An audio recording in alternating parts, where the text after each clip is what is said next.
Mojang broke my automatic pale hanging moss farm, so I designed a new one. Hello there, Ray here. As you guys know, I'm on a challenge to design an automatic farm for every single item in the game Minecraft. I'm 95% to completing this goal, but we got some new items coming to the game with the winter drop, including the new pale hanging moss. But they changed it so we can no longer use pistons to break it off and drop their item. So now to automatically get this item, we'll need a new type of farm. First, we're gonna have a double chest, and then we're gonna have a hopper pointing into that. Then we're gonna have a sticky piston on the side of this with an observer on the front side of it that is going downwards. And then we're gonna have a piece of glass on top of that and another observer going upwards over here.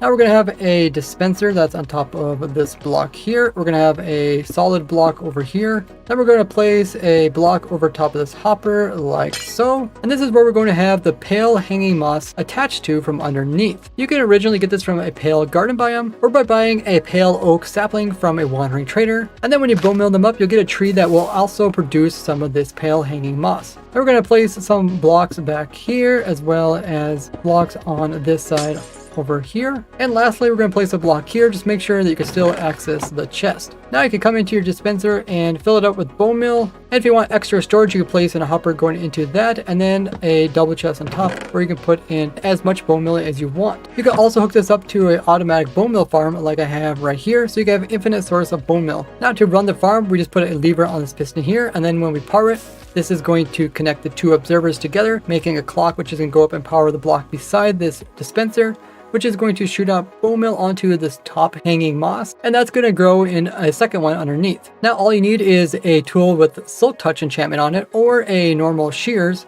and then just aim at this very bottom pale hanging moss down here, and then once you click and hold with your left mouse button, it will break it. And every time it breaks, it's going to then automatically apply another bone meal to it, producing another one. So it will cost one bone meal for every hanging moss. And every time you break it, it's going to get collected by the hoppers and being stored in your chest down below. Now using shears is the cheapest as you don't need enchantments, but shears only have a small amount of durability compared to enchanting something like netherite tools with unbreaking, where with these you got your AFK for an entire hour before your tool will actually break. Now by AFKing like this, you get around 9,000 items per hour, but if you break these using the proper tool and efficiency 5 on that tool, you could get more items per hour, and I'll put the proper tool down in the comments. And while you're down there, leave a like on the video as well as subscribe.